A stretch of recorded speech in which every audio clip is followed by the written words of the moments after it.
When you hear the term jig, think template. So there's a million different types of jigs in woodworking, and people can make jigs and you can buy jigs. This is a pretty common jig if you're getting into DIY work. You're gonna see Kreg is probably one of the most well-known brands for jigs for DIYers. And they really do a lot of marketing, it seems like, to DIYers. And this is not sponsored, this is just a tool I use a lot. And so this is a jig for drilling out your cabinet hinge holes. The way these, now I'm using a full overlay, but even if you're using a face frame, most cabinets are gonna have new cabinets, or if you wanna build a project, you're gonna use a concealed hinge. And basically what happens is this guy actually goes into the cabinet. So see how there's this depth? And you gotta set that in. This is gonna go into your door, and then this piece is gonna attach to your cabinet. And this probably looks pretty overwhelming and complicated if you've never worked with it before, but it's not. And if you have the templates, then it's just puzzle piecing it together. And so this Kreg concealed hinge jig is super handy. And so what we're gonna do is I've made my line where I want my hole to go. You're going to have to figure out for your project what you're trying to do.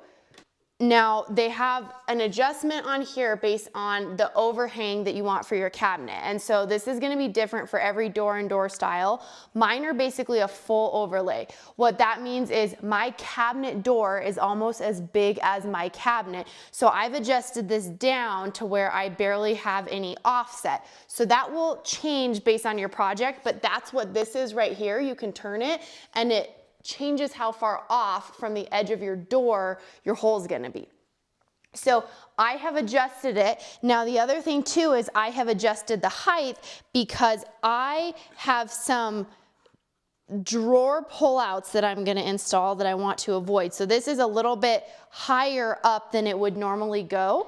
There's kind of like a standard I usually go, like if you kind of go flush like that, that's kind of the standard to start, but because I'm avoiding a drawer slide, I'm gonna go right here. So you can do this without clamping it. You can hold this down, and on quick projects, I've done that, you just hold this snug, but we wanna not make these beautiful doors and then ruin them. And so I'm going to go ahead and clamp this because why not? Let's make sure we have it nice and secure. And then what's gonna happen is underneath, I'm gonna show you the view. So here's our underneath view. Don't let this confuse you. This is just the table I'm working on. See this little gray piece? So the blue's the template. This gray piece was the adjustable piece that controls our offset. So depending on how far you bring that back and forth, that's gonna be how far your hole that you cut is in your door.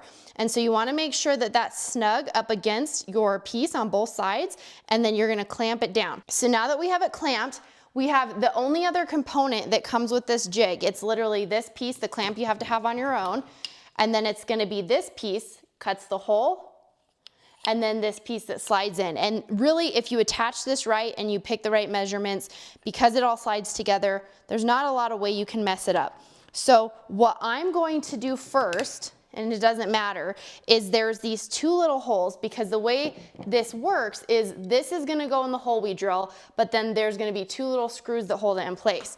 And so I'm gonna drill down right here and get these done first. Be careful if you have a long drill bit that you don't go too far, because if you have a long bit, you can go out the front of your door and put holes in it. So pay attention to that. Now, I'm going to do this. This piece is actually going to, it slides into place on here. You kind of get it lined up, and then it's going to click in. So now I really can only go straight down. I'm just going to get my drill spinning before I touch the wood, and I'm gonna get some speed, and then I'm gonna go into the wood and gradually push down to drill my hole. Now we can clip our little piece out so it twists out and it comes up, and I'm just gonna, you can remove this, it doesn't matter, but now I'm gonna vacuum everything out, and you can see how perfect of a hole that this makes for us. So the really cool thing is this now just fits perfectly in there, and we have our two little holes that we're gonna put our screws in. Now, I would recommend you don't wanna strip these out using a screwdriver right here so you don't go too far too fast. I'm just putting them in really slow. I do one part of the way, and then I do the next one. And then I'll go back and tighten this one the rest of the way. And now that's perfectly ready to install onto your cabinet. And wasn't that cool? It's amazing how having the right tools makes your job a lot easier. There is always a way to do everything without the fancy tools and the fancy products, because you look at the old houses that they built and they had none of this stuff, or they made their own jigs. But it helps to have this type of stuff.